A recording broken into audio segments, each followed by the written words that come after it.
As an owner of an ad agency, obviously sales is a real part of the business, and it's very important to get good at it and develop a system and a process. Look for key things that are happening throughout the sales process that you look for and focus on if it could potentially become a problem. One of those things I talk about in this video is the way you talk to clients or prospects, as it were, people that aren't quite signed up with you, but you're this close to potentially getting them to sign up with you and join your agency for their marketing process. So check it out. Hope you enjoy. Was reading a book today and it talked about the differences between assertive people and aggressive people. Thought that was such an interesting thing to look at. You know, it's important, especially in a business that does involve sales like an ad agency. We need to be assertive, but that can sometimes lean on aggressive a little bit. And the way that you communicate with people is all the difference in the world. You don't want to be antagonizing or attacking. You want to be constructive and optimistic. That's the difference, and it's really important, at least from my experience and the way I communicate with prospects or clients that need to do something that we really believe they need to do or should sign on with us because we know we can do better for them.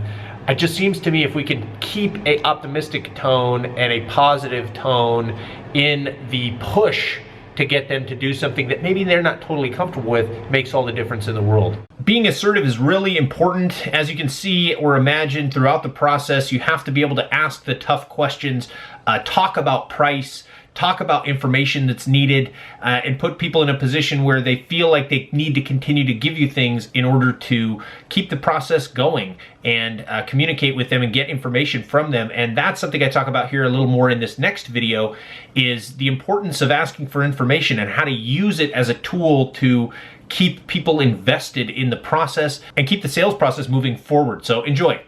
If you are trying to bring deals in, especially in our industry, and you're not seeing a lot of success with certain clients, it probably has to do with the qualifications that you're putting people through. The biggest deal is getting access. If you're not getting access, you know, one of the steps in our sales process is doing audits, looking at the current accounts, seeing how they're performing. And if you're not getting all the access you need, the account's likely not that interested in changing. They're doing what's called a verification effort, looking to make sure they get the best deal they can. Obviously, you're trying to avoid that. So typically what we'll do is get or ask for a lot of access, but slowly. So first we ask for Facebook or Google, then we'll ask for, you know, Shopify, then we'll ask for their ESP, and putting them through the ringer to make sure that they're always giving us the access that we so desire, because that means they're motivated. It's a really key indicator for us as far as getting people or really real opportunities. Otherwise, you're just wasting your time and going through this silly exercise to help them feel like they're getting the best deal. A lot of brand marketing managers will do this just so they can show the people they're working for that they had not done, things are looking good, everything is fine, but they've really committed to their partner long term and not interested in changing. Try to avoid that. It took a little while to realize that asking for information like that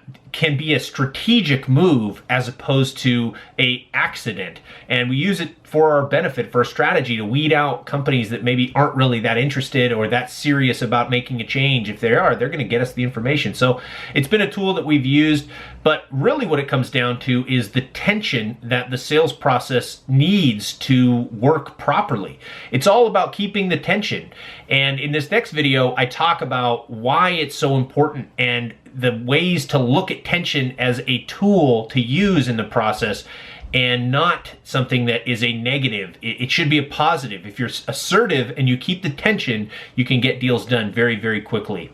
I also talk about some of the thoughts behind discounting and how it can ruin the tension of a deal. And you really just need to do a better job of qualifying your prospects in order to avoid discounting throughout the process. So enjoy this part of the video as well. It's when the tension is gone that the decisions have been made and there's nothing left to do. Think about when a client hires you. Obviously, there's no more tension, right? They've already decided that you're their winner. And if they decide not to hire you, they're just going to ignore you, and there's certainly no more tension because they've already made up their mind.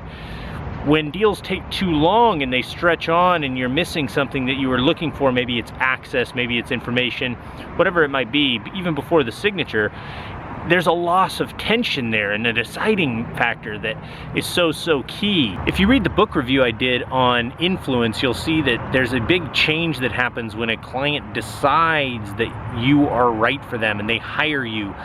Their belief in your ability to succeed skyrockets through the roof, and that eliminates all tension, and we see that with all the clients that we've signed. And when they don't hire you, obviously again the tension is gone.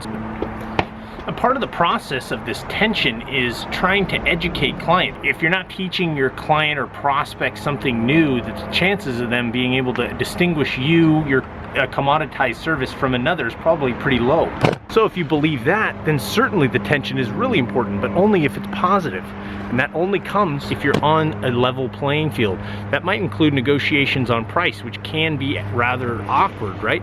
But as long as you're willing to make small concessions along the way, which might be things that don't really affect pricing very much, and you're getting confirmation of moving forward all the way through, you can keep the tension so that you savor the flavor, as it were.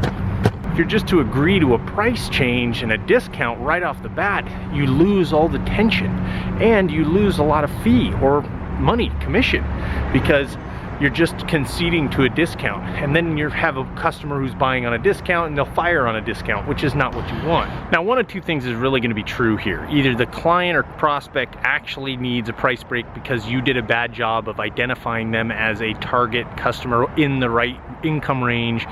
Maybe it really is a cash flow problem. They're not comfortable at all because it straps them too hard, which could be the case.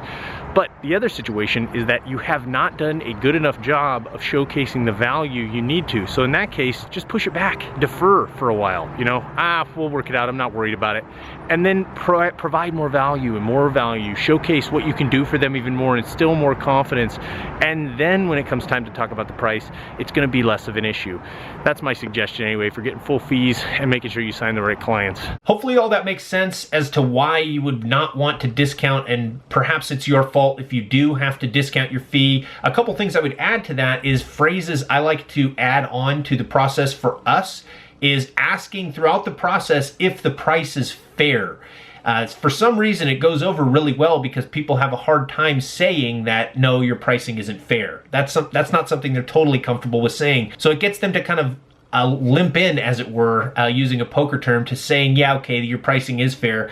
I can't, now that once they've agreed to that, they can't really say, well, your pricing's too high. You know, they've already said it's fair. Another thing I like to say in the process is asking them if it's what they were expecting. Is this pricing what you were expecting, in the range what you were looking for? Yes, it is. Or if they say yes, okay, great. Now we're not talking about a discount anymore because you already said the fee was fair. What are we doing? If they ask for a discount, they're just trying to negotiate, and we don't have to play that game if we set things up properly and make these get these kind of concessions throughout the process. So those are the things I would add to this video. My name's Bobby Dietz. Thanks for watching, and we'll see you in the next one.